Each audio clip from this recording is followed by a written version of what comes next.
अस्सलाम वालेकुम dear students.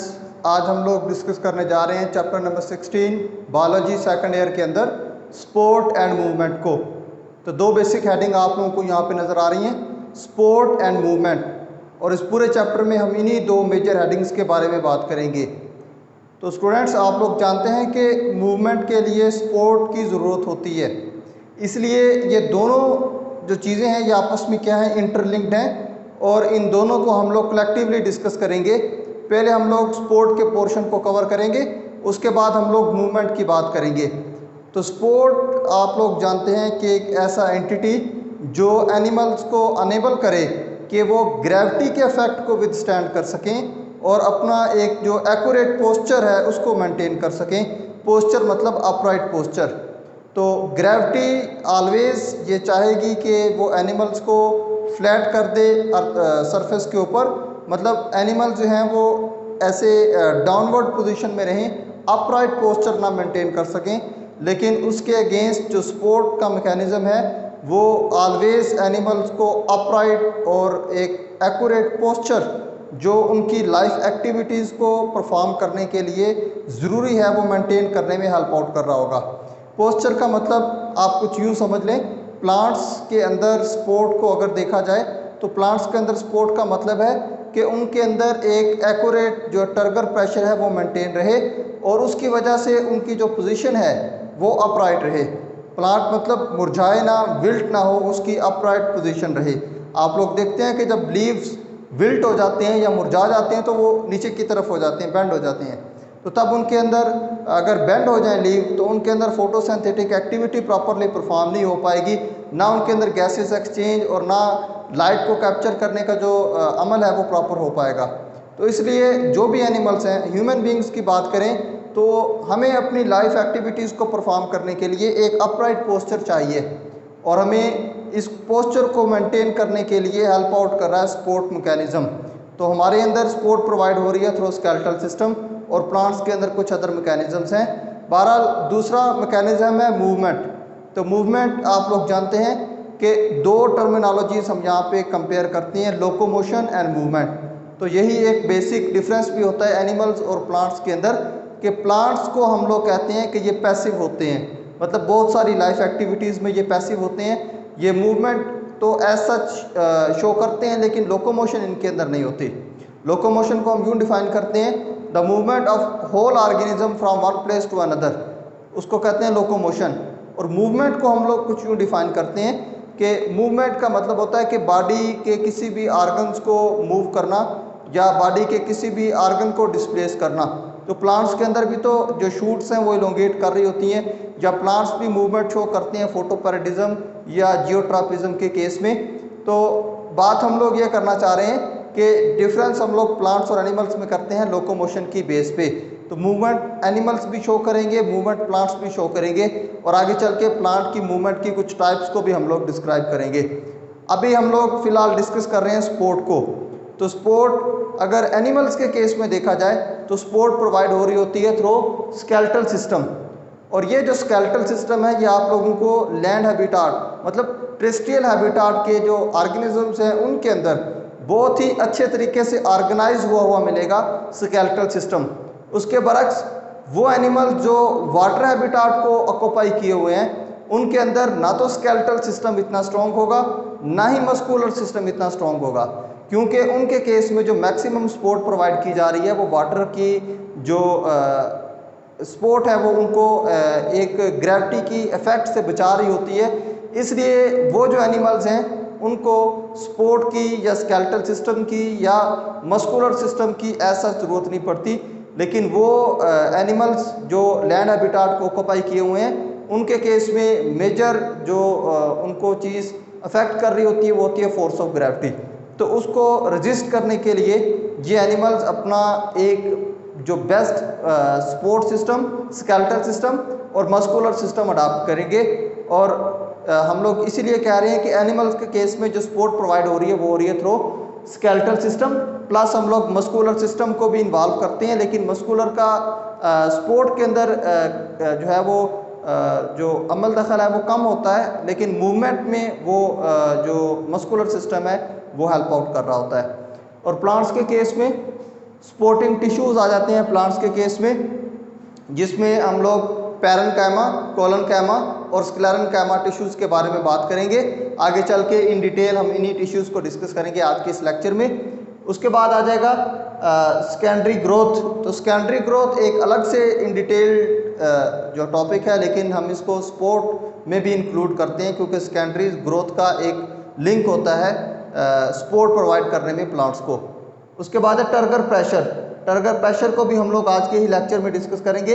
Vascular bundles and burner caps, तो ये तमाम सिस्टम्स प्रोवाइड कर रहे होते हैं सपोर्ट प्लांट्स को कलेक्टिवली। तो अब हम लोग देखने जा रहे हैं सपोर्ट इन प्लांट्स को, जो कि एक लॉन्ग क्वेश्चन के तौर पर आप लोगों से पूछा जाएगा। तो यहाँ पे मैंने सेकेंडरी ग्रोथ को इंक्लूड नहीं किया। सेकेंडरी ग्रोथ को इसी सपोर्ट वाले जो लेक्चर है इसी का हिस्सा बनाएंगे, लेकिन वो नेक्स्ट वीडियो के अंदर। आज की इस वीडियो में फ़िलहाल हम लोग टर्गर प्रेशर की बात करेंगे। उसके बाद सपोर्टिंग टिश्यूज़ जिसके अंदर पैरेन्काइमा, कोलेनकाइमा और स्क्लेरेन्काइमा टिश्यूज़, उसके बाद वास्कुलर बंडल्स और बंडल कैप्स की बात करेंगे। सेकेंडरी ग्रोथ को हम लोग नेक्स्ट इंक्लूड करेंगे कि सेकेंडरी ग्रोथ कैसे सपोर्ट के अंदर इन्वॉल्व होता है। हम लोग देखने जा रहे हैं टर्गर प्रेशर को। टर्गर प्रेशर को for the purpose of support. तो टर्गर प्रेशर को अगर हम लोग डिफाइन करना चाहें तो यूँ डिफाइन करते हैं, the increase in pressure of protoplast. Protoplast का प्रेशर इंक्रीज हो जाना किस वजह से? That exerts a force on the cell wall and make it rigid, जो कि सेल वॉल के ऊपर फोर्स लगाएगा और उसको रिजिड बना देगा। तो स्टूडेंट्स यहाँ पे समझने वाली 2-3 टर्म्स हम लोग बयान करके गए हैं, उनको हम लोग देखते हैं कि कौन सी टर्म्स हैं। सबसे पहले है प्रोटोप्लास्ट। प्रोटोप्लास्ट हम लोग कहते हैं कि साइटोप्लाज्म प्लस न्यूक्लियोप्लाज्म या इनडायरेक्टली साइटोप्लाज्म प्लस न्यूक्लियस, और उसके बाद सेल मेम्ब्रेन को भी अगर इंक्लूड करें तो हम उसको कहते हैं प्रोटोप्लास्ट। और अगर हम लोग सिर्फ और सिर्फ साइटोप्लाज्म और न्यूक्लियोप्लाज्म की बात करें उसको कहते हैं हम लोग प्रोटोप्लाज्म। तो हम लोग बात करें प्रोटोप्लास्ट की कि प्रोटोप्लास्ट का प्रेशर बढ़ जाना और उस इंक्रीज प्रेशर की वजह से वो प्रेशर एक्सर्ट हो सेल वॉल के ऊपर, तो उसको हम लोग कहते हैं टर्गर प्रेशर। और टर्गर प्रेशर के अंदर मेजर रोल होता है प्लांट्स के केस में इन्हीं वैक्यूल्स का, जो कि लार्ज और सेंट्रलाइज्ड हो जाते हैं मैच्योर प्लांट सेल्स के अंदर। The wall of vacuole takes in ions deposit their high concentration and water molecules then move inward. अब वो मैकेनिज्म बता रहा है टर्गर प्रेशर का कि टर्गर प्रेशर कैसे मेंटेन करते हैं प्लांट्स। तो टर्गर प्रेशर सिंपली वैक्यूल्स की जो मेम्ब्रेन्स हैं ये despite to the high concentration of minerals, मतलब मिनरल्स की ऑलरेडी कंसंट्रेशन इनके अंदर ज़्यादा है, लेकिन फिर भी मिनरल्स को टेक इन कर रहे हैं और उनकी हाई कंसंट्रेशन अपने अंदर इसलिए रख रहे हैं कि वाटर आप लोग जानते हैं ऑस्मोसिस के थ्रू मूव करेगा इन्हीं वैक्यूल्स के अंदर, और जब इन वैक्यूल्स का प्रेशर इंक्रीज होगा तो ये प्रेशर प्रोटोप्लाज्म का प्रेशर इंक्रीज होगा, और प्रोटोप्लाज्म का प्रेशर जब इंक्रीज होगा तो वो प्रेशर एक्सर्ट होगा सेल वॉल के ऊपर, और सेल वॉल क्या हो जाएगी? इन्फ्लेट हो जाएगी। प्लांट्स अपनी सपोर्ट को अटेन कर लेंगे। तो याद रखें ये हम लोग बेबी प्लांट्स की बात कर रहे हैं, सीडलिंग प्लांट्स के केस में। और जो मैच्योर प्लांट्स होते हैं उनके अंदर स्क्लेरेन्काइमा और कोलेनकाइमा टिश्यू सपोर्ट का किरदार अदा कर रहे होंगे। अब ये जो टर्गर प्रेशर है ये turgidity and mechanical support provide कर रहा होगा प्लांट्स को। इसको सिंपली समझने के लिए आप लोग यूँ एग्जांपल ले सकते हैं कि फुटबॉल को अगर हम लोग देखें तो उसके ऊपर एक लेदर का कोट होता है और उसके अंदर एक ट्यूब होती है जिसके अंदर हम लोग एयर फिल कर रहे होते हैं। तो जब हम लोग एयर को फिल करते हैं ट्यूब के अंदर, तो जब उस ट्यूब का एक मैक्सिमम साइज़ अटेन हो चुका होता है तो उसके बाद जब हम लोग फर्दर एयर उसके अंदर ऐड करते हैं तो वो एयर उस लेदर का जो कोट है उसको इन्फ्लेट कर रही होती है, और हम लोग अपनी मर्ज़ी के लिए जितनी हमें उसके अंदर क्वांटिटी एयर की चाहिए हम उतनी उसके अंदर क्या कर लेते हैं? फिल कर लेते हैं। तो सेम केस यहाँ पे भी हो रहा होगा कि वाटर इनवर्डली एंटर हो रहा होगा from the external environment. Water जब एंटर होगा इन वैक्यूल्स के अंदर तो इन वैक्यूल्स का इंक्रीज प्रेशर, मतलब वैक्यूल का प्रेशर इंक्रीज होगा, प्रोटोप्लाज्म का प्रेशर इंक्रीज होगा, और ये प्रोटोप्लाज्म बाहर की जानब फोर्स एक्सर्ट करेगा, और ये फोर्स जब बाहर की जानब एक्सर्ट करेगा तो ये सेल वॉल के ऊपर जाके फोर्स लगेगी और प्लांट्स क्या हो जाएंगे? एक अपनी रिक्वायर्ड पोजीशन को अटेन कर लेंगे। आप देखते हैं कि जैसे ही हम लोग जो अभी बेबी प्लांट्स हो या सीडलिंग प्लांट्स हो, उनको वाटर की अगर शॉर्टेज हो तो वो विल्ट हो जाते हैं। क्यों? क्योंकि उनका टर्गर प्रेशर लॉस हो जाता है। तो टर्गर प्रेशर को रीगेन कर लेते हैं वो जब हम लोग दोबारा रिक्वायर्ड क्वांटिटी ऑफ वाटर उनके अंदर क्या कर दें, ऐड कर दें। तो ये फर्स्ट फैक्टर था turgor pressure in the support of plants. अब दूसरा फैक्टर है सपोर्टिंग टिश्यूज़। तो यहाँ पे आप लोग ज़रा ध्यान से इसको सुनेंगे, ये मेजर पोर्शन है सपोर्टिंग टिश्यूज़ का, कि प्लांट्स के अंदर कौन कौन से सपोर्टिंग टिश्यूज़ होते हैं और वो किस तरह से अपना रोल प्ले कर रहे होते हैं सपोर्ट के अंदर। तो इसी डायग्राम से हम इन तीनों तरह के टिश्यूज़ को डिस्कस करेंगे। तो ये मैंने एक जनरलाइज्ड प्लांट सेल को ड्रा किया है, जिसके अंदर ऑर्गेनेलिस को मैंने शो नहीं करवाया, जस्ट वैक्यूल और न्यूक्लियस को शो करवाया है। और उसके बाद एक जनरलाइज्ड प्लांट सेल से ही हम लोग पैरेन्काइमा टिश्यूज़, कोलनकाइमा टिश्यूज़ और फिर स्क्लेरेन्काइमा टिश्यूज़ की तरफ जाएंगे। तो अगर हम लोग देखना चाहें प्लांट सेल्स के केस में, तो फर्स्ट टिश्यूज़ हम लोग सपोर्टिंग टिश्यूज़ में ले रहे हैं पैरेन्काइमा टिश्यूज़। तो पैरेन्काइमा टिश्यूज़ ऐसे टिश्यूज़ जो अभी सीडलिंग प्लांट्स या जिनको हम लोग बेबी प्लांट्स भी कहते हैं, ऐसे प्लांट्स जो बीज से अभी निकल रहे हों या बीज से अभी निकल चुके हों और अर्ली लाइफ में हों, तो उनको हम लोग कहते हैं बेबी प्लांट्स। तो बेबी प्लांट्स को जो सपोर्ट प्रोवाइड कर रहे होंगे वो होंगे पैरेन्काइमा टिश्यूज़। आपकी बुक में वो जस्ट कोलनकाइमा और स्क्लेरेन्काइमा टिश्यूज़ की ही बात कर रहा है, और यही दो टिश्यूज़ होते हैं जो बेसिकली सपोर्ट में रोल प्ले कर रहे होते हैं। लेकिन पैरेन्काइमा टिश्यूज़ का भी मेजर रोल होता है सपोर्ट के अंदर, और ये रोल होगा इन द सीडलिंग प्लांट्स, कि सीडलिंग प्लांट्स के अंदर ये सपोर्ट प्रोवाइड कर रहे होंगे। तो पैरेन्काइमा टिश्यूज़ जो सपोर्ट प्रोवाइड करते हैं वो बेसिकली टर्गर प्रेशर की वजह से ही प्रोवाइड करते हैं। सीडलिंग प्लांट्स के केस में आप लोग किसी भी ग्रास की एग्जांपल ले लें, फॉर एग्जांपल हम लोग वीट की क्रॉप की एग्जांपल ले लेते हैं। तो अभी जब वो अर्ली डेज ऑफ लाइफ में होता है तो उसके अंदर कोई भी कोलनकाइमा या स्क्लेरेन्काइमा टिश्यूज़ नहीं बनते, सिर्फ और सिर्फ पैरेन्काइमा टिश्यूज़ ही होते हैं। तो पैरेन्काइमा टिश्यूज़ ही वहाँ पे सपोर्ट प्रोवाइड कर रहे होते हैं। तो पैरेन्काइमा टिश्यूज़ अभी इतने वेल डेवलप नहीं हुए कि वो कोलनकाइमा में कन्वर्ट हों। तो पैरेन्काइमा टिश्यूज़ तब सपोर्ट प्रोवाइड करेंगे जब उनके अंदर टर्गर प्रेशर एक ख़ास हद तक रहेगा, तो वो क्या करेंगे, एक अपराइट पोजीशन मेंटेन कर पाएंगे उस प्लांट्स की। हैव थिन प्राइमरी वाल, इनकी जो प्राइमरी वाल होगी वो थिन होगी, और आगे चल के देखेंगे यही पैरेन्काइमा टिश्यूज़ कन्वर्ट हो जाएंगे into sclerenchyma and then collenchyma tissues. Provide support due to turgor pressure of water, तो ये वाटर के टर्गर प्रेशर की वजह से ही सपोर्ट प्रोवाइड कर रहा होगा, और ये सीडलिंग प्लांट्स में होगा। और उसके बाद ये लिविंग सेल्स होंगे, याद रखना है parenchyma cells are the living sales.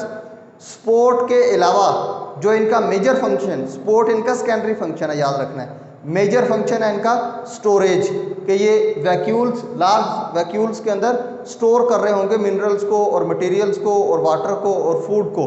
तो स्टोरेज का काम कर रहे होते हैं बेसिकली। सपोर्ट का फंक्शन इनका सेकेंडरी, मतलब स्टोरेज के बाद दूसरा फंक्शन ये क्या करते हैं, सपोर्ट का करते हैं। तो याद रखना ये क्या है, लिविंग सेल्स हैं, और प्लांट्स की डिवीजन में भी हेल्प आउट कर रहे होते हैं, मतलब डिविजिबल हैं। अभी हम इनको परमानेंट टिश्यूज़ में तो कंसीडर करते हैं, लेकिन फिर भी ये क्या करते हैं, डिवाइड कर रहे होते हैं पैरेन्काइमा टिश्यूज़। उसके बाद दूसरा केस है कोलनकाइमा टिश्यूज़। कोलनकाइमा टिश्यूज़ के अंदर जो पैरेन्काइमा टिश्यूज़ होंगे वो कन्वर्ट हो रहे होंगे कोलनकाइमा टिश्यूज़ में, और ये जो प्लांट्स के ओल्डर पार्ट्स हैं वहाँ पे क्या कर रहे होंगे, सपोर्ट प्रोवाइड। तो कुछ यूँ होगा कि कोलनकाइमा के केस में जो प्राइमरी वाल है वो अब क्या होना शुरू हो जाएगी, थिक होना शुरू हो जाएगी। प्राइमरी वाल पहले से ज़्यादा थिकन्ड हो जाएगी। तो मैं एक जस्ट पोर्शन को लेबल कर रहा हूँ थिकन्ड। तो प्राइमरी वाल आप लोग देख रहे हैं पहले से ज़्यादा क्या हो गई है, थिकन्ड हो गई है। प्राइमरी वाल का मतलब है सेल वाल, लेकिन है अभी भी प्राइमरी वाल, सेकेंडरी वाल इनके अंदर ऐड नहीं हुई। तो मतलब स्टिल ये क्या है, एक लिविंग सेल है। कोलनकाइमा भी लिविंग सेल है लाइक पैरेन्काइमा, लेकिन ये स्टोरेज का फंक्शन नहीं कर रहे होंगे।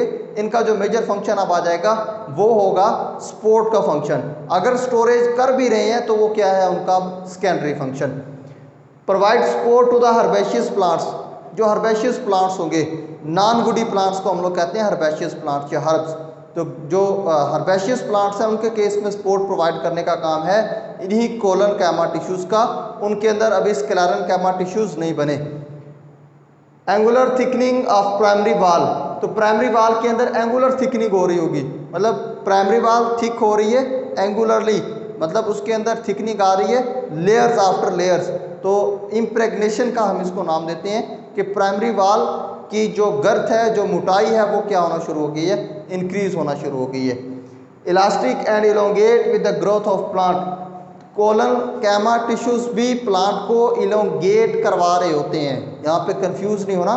ग्रोथ ऑफ प्लांट मतलब प्लांट का साइज इंक्रीज करने में हेल्प आउट कर रहे हैं, लेकिन डिविजिबल नहीं होते कोलन कैमा सेल्स। तो स्टूडेंट्स यहाँ पे आके कंफ्यूज हो जाते हैं। ग्रोथ और डिवीजन में बहुत फ़र्क होता है। ग्रोथ का मतलब है कि प्लांट्स के जो सेल हैं उनका साइज इंक्रीज होना, डिवीजन का मतलब है एक सेल से नया सेल बन जाना। तो यहाँ पे डिवीजन तो नहीं हो रही, लेकिन ग्रोथ जरूर हो रही है, इलास्टिक नेचर है कोलन कैमा सेल्स की। तो हम लोगों ने देखा कि पैरन कैमा टिश्यूज मौजूद हैं किन के अंदर, बेबी प्लांट्स के अंदर। और अगर जो प्लांट का साइज इंक्रीज होना शुरू हो जाए तो फिर पैरन कैमा सिर्फ इनफ नहीं होते, फिर उनको प्लांट्स को कोलन कैमा की भी ज़रूरत पड़ती है। तो वो किस लेवल पे होगा, हर्बेशियस लेवल पे। तो वहाँ पे क्या हो रहा होगा, जस्ट जो प्राइमरी वाल है वो थिक हो रही होगी और इस तरह से एक पैरन कैमा सेल कन्वर्ट हो जाएगा इनटू कोलन कैमा सेल।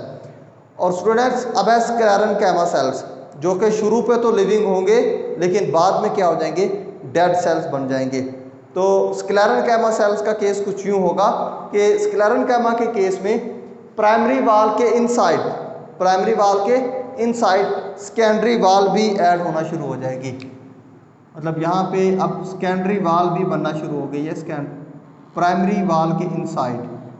तो अब यहाँ पे सेकेंडरी वाल की वजह से थिकनेस क्या हो जाएगी, इंक्रीज हो जाएगी, और जो प्रोटोप्लाज्म का लेवल है वो क्या हो जाएगा, अब इंटर्न कम हो जाएगा। मतलब ऐसा होगा कि प्राइमरी वाल के इनसाइड सेकेंडरी वाल ऐड होना शुरू हो गई है और जो सेकेंडरी वाल प्राइमरी वाल के इनसाइड बन रही होती है, ये भी आप लोगों ने याद रखना है। तो सेकेंडरी वाल के ऐड होने की वजह से जो प्रोटोप्लाज्म है वो श्रिंक होता चला जाएगा और एक टाइम ऐसा आ जाएगा कि प्रोटोप्लाज्म और जितनी भी ऑर्गेनेली उसके अंदर है वो ख़त्म हो जाएंगी और सारे का सारा जो सेल है वो इम्प्रेगनेट हो जाएगा। इम्प्रेगनेट का मतलब है उसके अंदर जो लिग्निन है वो ऐड हो चुकी होगी और ये सेल अब बन चुका होगा डेड सेल, और इसका काम सिर्फ और सिर्फ होगा सपोर्ट प्रोवाइड करना। तो एक पैरन कैमा सेल डायरेक्ट भी स्क्लेरन कैमा में कन्वर्ट हो सकता है और एक पैरन कैमा सेल पहले कोलन कैमा में कन्वर्ट होके वो कोलन कैमा सेल भी दोबारा स्क्लेरन कैमा में कन्वर्ट हो सकता है। लेकिन होगा क्या कि प्राइमरी वाल के इनसाइड सेकेंडरी वाल ऐड होना शुरू हो जाएगी और इस वजह से जब ये बनना शुरू होंगे तब क्या होंगे, लिविंग होंगे। जब बनना शुरू होंगे तब क्या होंगे, लिविंग। लेकिन जैसे जैसे ये सेकेंडरी वाल इंक्रीज करती जाएगी तो ये सेल्स क्या हो जाएंगे, डेड हो जाएंगे। इसलिए हम इनको कहते हैं कि mature collenchyma cells are the dead one. Thick secondary wall, primary को हम लोगों ने अब डिस्कस नहीं करना, मतलब प्राइमरी को डिस्कस कर चुके हैं, प्राइमरी ऑलरेडी प्रेजेंट है, लेकिन प्राइमरी के अलावा सेकेंडरी वाल अब इनके अंदर आ चुकी है और थिकंड है। जो मैच्योर स्क्लेरन कैमा है उनके अंदर थिकंड सेकेंडरी वाल मौजूद है।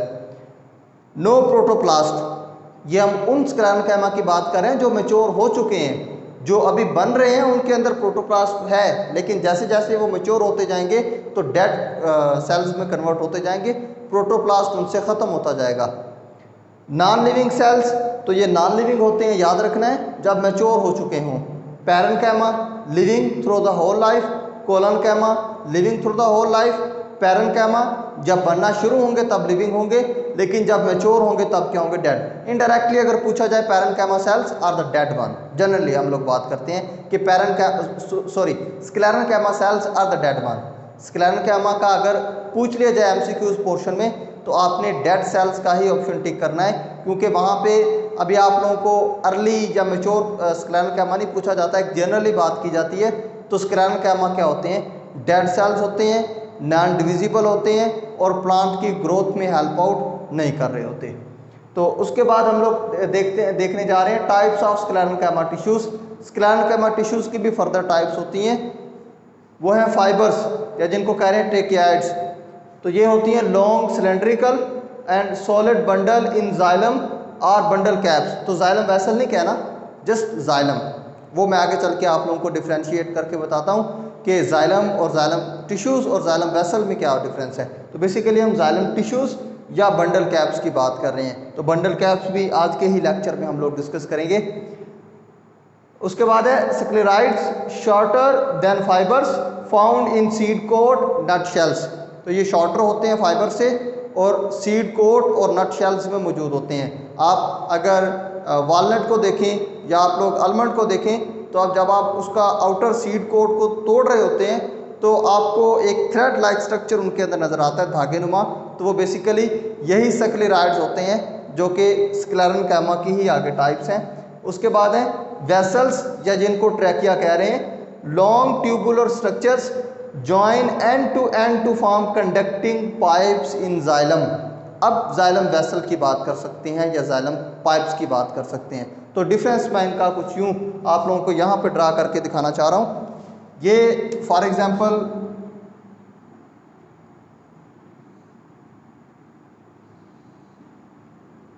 एक हमारे पास आ गया सेल, इलोंगेटेड सेल है और यह है फाइबर्स का, और इसी के साथ दूसरा भी एक सेल है। इसको अब हम लोग क्या बोलेंगे, ट्रैकियाइड्स। एक है सेल फाइबर का और इसके एंड आप लोग देख रहे हैं नोकीले एंड है। तो इसके साथ अब दूसरा भी सेल आ जाएगा यहाँ पे,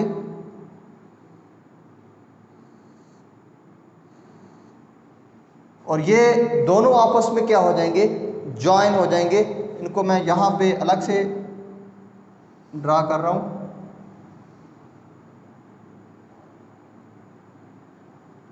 तो अब ये दोनों क्या हो गए, एक दूसरे के साथ अटैच हो गए, और ये जो इनके दरमियान वाल है ये क्या हो जाएगी, ख़त्म हो जाएगी। तो अब ये क्या बना देंगे, एक पाइप बना देंगे।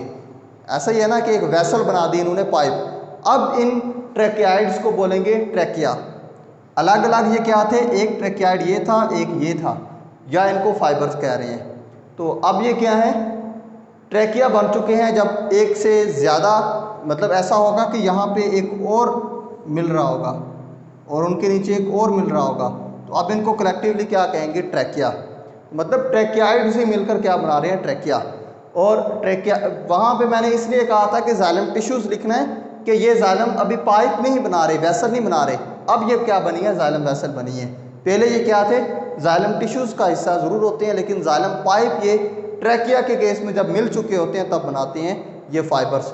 और ये डेड सेल्स होते हैं, और क्योंकि ये स्क्लेरेन्केमा है इसलिए डेड होंगे, प्रोटोप्लास्ट इनके अंदर नहीं होगा, और ये क्या होंगे, नॉन डिविजिबल सेल्स होंगे, फाइबर्स, सक्रिलाइज या वेसल एलिमेंट्स। तो ये सारे के सारे क्या होंगे, डेड सेल्स होंगे। उसके बाद आगे वास्कुलर बंडल्स। वास्कुलर बंडल का भी रोल होता है किसके अंदर, स्पोर्ट के अंदर। तो वास्कुलर बंडल्स मतलब वेसल्स, हम जाइलम और फ्लोएम की बात करते हैं वास्कुलर बंडल में, तो क्या होते हैं, वेसल्स ही होते हैं, इसलिए हम क्या कहते हैं, वास्कुलर। तो वेसल्स होती हैं जाइलम की और फ्लोएम की, लेकिन हम लोग जहाँ भी स्पोर्ट की बात करते हैं अगेन एंड अगेन जाइलम को ले आते हैं, फ्लोएम की कहीं बात नहीं करते। फ्लोएम की इसलिए बात नहीं करते कि जाइलम के भी आप लोगों ने कंपोनेंट्स देखे, फाइबर्स या ट्रैकिया, तो ये दोनों के दोनों क्या हैं, स्क्लेरेन्केमा सेल्स हैं। और फ्लोएम को अगर देखें तो फ्लोएम के केस में आ जाते हैं सीव ट्यूब्स, और उसके बाद स्क्लेरेन्केमा, फ्लोएम स्क्लेरेन्केमा, और उसके बाद आ जाते हैं यहाँ पे जो लास्ट पे हम लोग फ्लोएम के केस में बात करें, सीव ट्यूब और स्क्लेरेन्केमा के बाद कंपेनियन सेल्स जो कि हेल्प आउट कर रहे होते हैं फूड ट्रांसपोर्ट को। तो यहाँ पे सिर्फ और सिर्फ जो सीव ट्यूब हैं ये होते हैं सपोर्ट प्रोवाइड करने वाले स्ट्रक्चर्स। मतलब सीव ट्यूब क्या होंगे, स्क्लेरेन्केमा से बने होंगे, बाकी जो इनके अंदर आ जाते हैं कंपेनियन सेल्स या अदर सेल्स, वो क्या होते हैं, पैरेन्केमा सेल्स होते हैं। मतलब इनके अंदर सपोर्ट प्रोवाइड करने का फंक्शन बहुत कम होता है। लेकिन जो जाइलम है वो क्या है, सिर्फ और सिर्फ किससे बने हुए हैं, स्क्लेरेन्केमा से। इसलिए जो जाइलम है इनका मेजर रोल होता है स्पोर्ट के अंदर, और फ्लोएम का रोल नहीं होता। हम फ्लोएम को डिस्कस ही नहीं करते स्पोर्ट के अंदर। तो स्पोर्ट में हमारा मेजर कंसर्न होते हैं क्या चीज़, जाइलम वेसल्स या जाइलम बंडल्स। तो ये एक स्टील रॉड का काम कर रहे होते हैं स्टेम के अंदर। तो डाइकॉट स्टेम के अंदर जो अरेंजमेंट होगी वो होगी इनकी एंगुलर, मतलब ये एक सर्कुलर फॉर्म में क्या होंगे, अरेंज हुए होंगे इस तरह से। एक डाइकॉट स्टेम के अंदर इनकी अरेंजमेंट होगी सर्कुलर। तो ये सर्कुलर अरेंजमेंट इनकी क्या कर रही होगी, फर्दर जो स्पोर्ट है उसके अमल को क्या कर रही होगी, अच्छा बना रही होगी। तो इन्हीं के गिर्द एक फर्दर गिलाफ आ जाएगा स्क्लेरेन्केमा का, जिनको कहेंगे बंडल कैप्स। बंडल कैप्स, तो इसको सिंप्लीफाई करके मैं यूं बताना चाह रहा हूं कि अगर आप लोग कोई भी पिलर बना रहे हो तो आप उसके अंदर जस्ट कंक्रीट ऐड नहीं करते, आप उसके अंदर स्टील रॉड्स को भी ऐड करते हैं। तो उन स्टील रॉड्स को आप लोग बेतरतीबे नहीं रखते, बल्कि एक सर्कुलर फॉर्म में ले आते हैं, एक दायरे की शक्ल में ले आते हैं, और फिर उनको टाई भी कर देते हैं उसके दायरे को मेंटेन करने के लिए, उसकी रिंग को मेंटेन करने के लिए उसको चारों तरफ से बांध भी देती हैं एक वायर से। तो वो जो वायर है ना यहाँ पे, वो हैं बंडल कैप्स, और वो जो स्टील रॉड्स हैं वो हैं वास्कुलर बंडल्स, जिनका मेजर रोल होगा सपोर्ट में। तो ये वास्कुलर बंडल्स प्लांट को जब विंड की स्ट्रेस आएगी, मतलब इनको जब विंड को फेस करना पड़ेगा, तो ये बेंड नहीं होने देगी, प्लांट्स को एक अपराइट पोस्चर मेंटेन करने में हेल्प आउट कर रही होगी। तो ये थी सपोर्ट इन प्लांट के केस में डिस्कशन। अभी हमारा सेकेंडरी ग्रोथ का जो टॉपिक है वो रह चुका है, उसको हम यहाँ पे कंसीडर नहीं कर सकते थे, क्योंकि वो एक अलग से एक लेंथी टॉपिक है, तो उसको हम इंशाल्लाह नेक्स्ट वीडियो में डिस्कस करेंगे।